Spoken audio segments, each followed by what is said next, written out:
Have you ever really thought about what it would take to create a secret that is truly, physically 100% unbreakable? I'm not talking just hard to crack, but literally impossible to break. Even for, say, a superpower with all the resources in the world. Well, today, we're diving into a secret that the universe itself seems to keep, and why understanding it is absolutely critical in the fight for our digital freedom. So let's just start with that question. It sounds like something straight out of science fiction, right? Can you create a truly unbreakable secret? The answer, incredibly, is yes. And it's not some far-off futuristic concept. It's something you can do right now with the very device you're watching this on. I mean, just let that sink in for a second. This quote from cryptographer Yannick Schrade is pretty mind-bending. It's suggesting that privacy isn't just a human idea or a legal right we came up with. No, it's a feature that's baked right into the fabric of the cosmos. It's a fundamental law of math and physics. It seems the universe itself has a thing for privacy. And this is just, wow. Think about the scale of that. You, right now, with a tiny bit of electricity on your laptop, can create a mathematical lock so strong that a global superpower, using a computer the size of a continent and running it for billions of years, still couldn't pick it. This incredible power exists because of something called computational asymmetry. It's just a fancy way of saying it's way easier to create the secret than it is to reverse engineer it. Okay, so let's get into our first section and really explore this idea.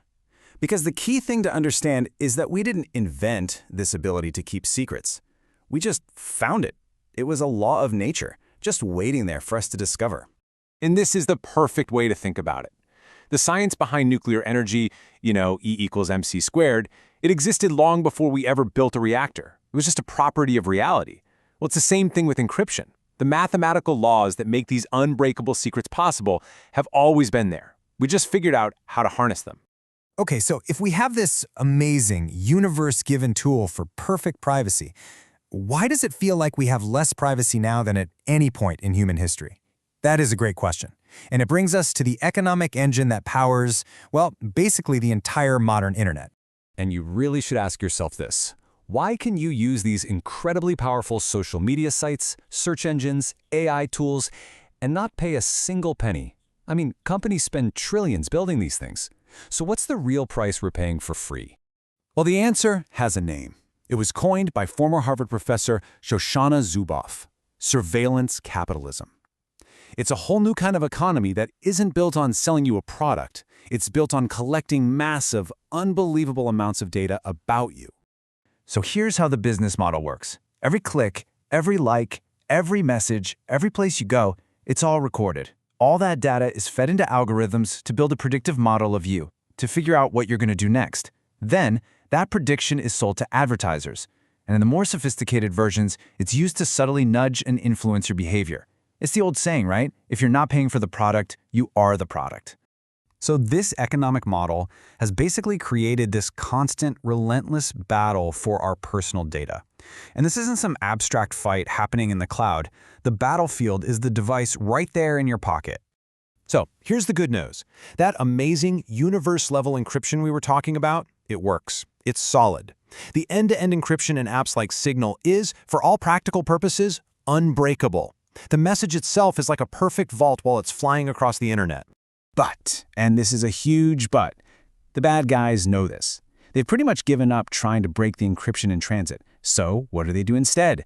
They attack the endpoints. They attack your phone and the phone of the person you're talking to.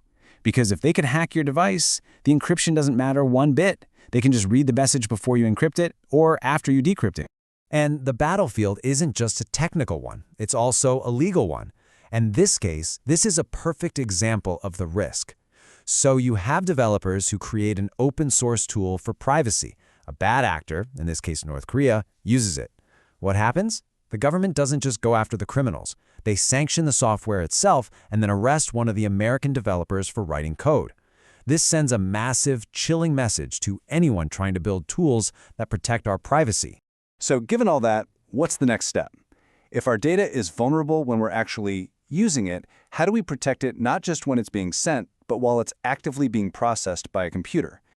This is the breakthrough idea. It's what people in the field call the holy grail of cryptography. The ability to perform calculations on data while it stays completely encrypted and private.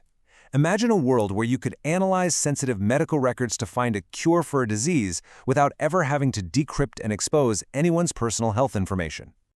So how on earth does that work? Let's break it down. Think of it like this. Alice has her secret, say, her private health data.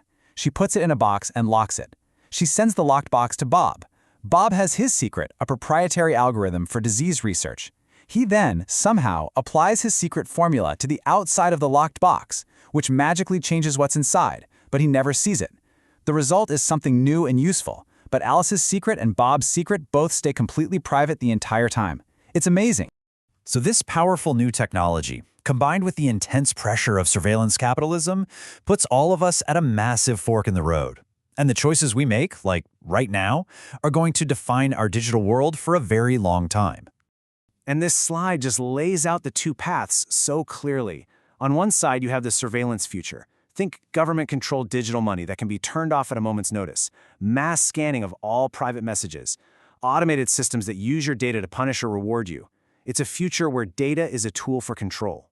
On the other side, you have a future built on privacy, where you own your data, where communication can't be censored, and where your economic freedom is protected by that same unbreakable math we started with. And that really brings us full circle. This isn't just a nerdy debate about technology and data. Like Yannick Schrade says, it's a debate about what it means to be free. Privacy is the room we need to think for ourselves, to make mistakes, to be who we are, without a powerful authority constantly watching over our shoulder. The technology for both of the futures you just saw is being built as we speak. But the most important thing to realize is this. The outcome is not inevitable. It hasn't been decided yet. It all depends on the tools we choose to build, the laws we decide to support, and the future that we, all of us, demand. So the final question really isn't for me to answer. It's for all of us. Which future are we building?